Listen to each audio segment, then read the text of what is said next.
Hi guys, AP result చూసిన తర్వాత ఒకే ఒక్కడు నందమూరి బాలకృష్ణ. ఇలాంటి ప్రభంజనం, ఇలాంటి వేవు, ఇలాంటి సునామీ, ఇలాంటి రిజల్ట్ వస్తుంది.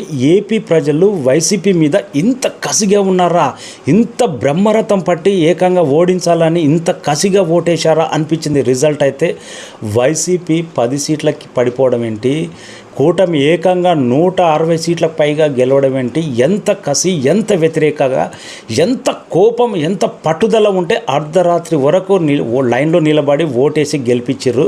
నిజంగా అందుకే హ్యాట్సప్ ఆంధ్రప్రదేశ్ పీపుల్. అయితే ఇంతటి రిజల్ట్ ఎప్పుడు రాలేదు, చరిత్ర తిరగరాసిరు.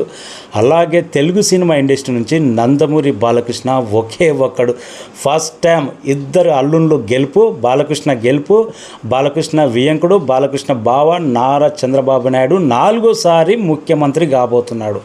అరుదైన రికార్డు. తెలుగు సినిమా ఇండస్ట్రీ నుంచి ఫస్ట్ టైం నందమూరి బాలకృష్ణ ఒక హీరోగా హ్యాట్రిక్ ఎమ్మెల్యేగా సాధించడం అంటే ఒకే ఒక్కడు. అలాంటి అరుదైన రికార్డు నందమూరి బాలకృష్ణ సాధించిండు. నెక్స్ట్ 2 టర్మ్స్ పవన్ కళ్యాణ్ గెలుస్తాడో, ఇంకో హీరో గెలుస్తాడో మనకు తెలియదు. కానీ ఆల్రెడీ 3 సార్లు గెలిచిన ఘనత నందమూరి బాలకృష్ణది.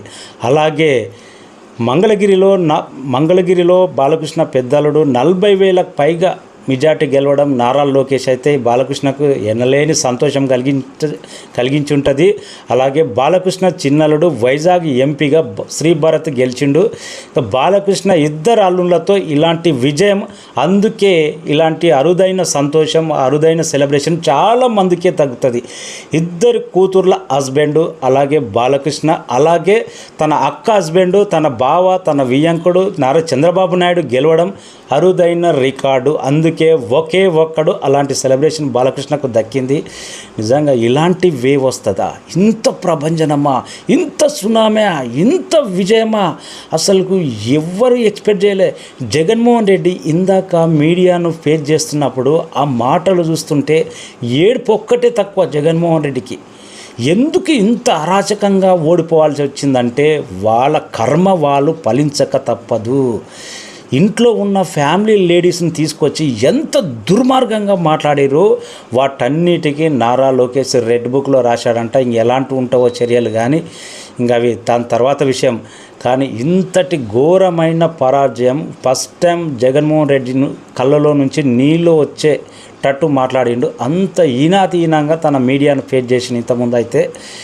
ఏది ఏమైనా కానీ ఎవరైనా పవర్లో ఉంటే మితిమీరినంగా అహంకారంగా ప్రవర్తిస్తే తర్వాత నెక్స్ట్ వాళ్ళ రిజల్ట్ ఎలా ఉంటాయి అనేది ఇదే ఉదాహరణ.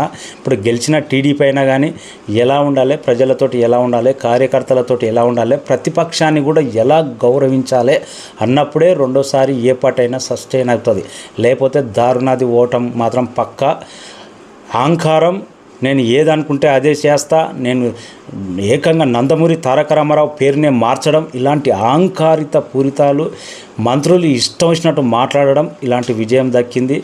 అరుదైన విజయం బాలకృష్ణకి అయితే first time NBK line hattrick విజయం, లోడింగ్, ఇద్దరు అల్లుళ్ళతో బావతో. Hats off NBK, thank you so much. ఇంకా ఈ ఊపుతో బాలకృష్ణ ఎన్బీకే 109 ఒక రేంజ్లో ఉండబోతుంది అన్నట్టు అర్థమవుతుంది. Thank you so much.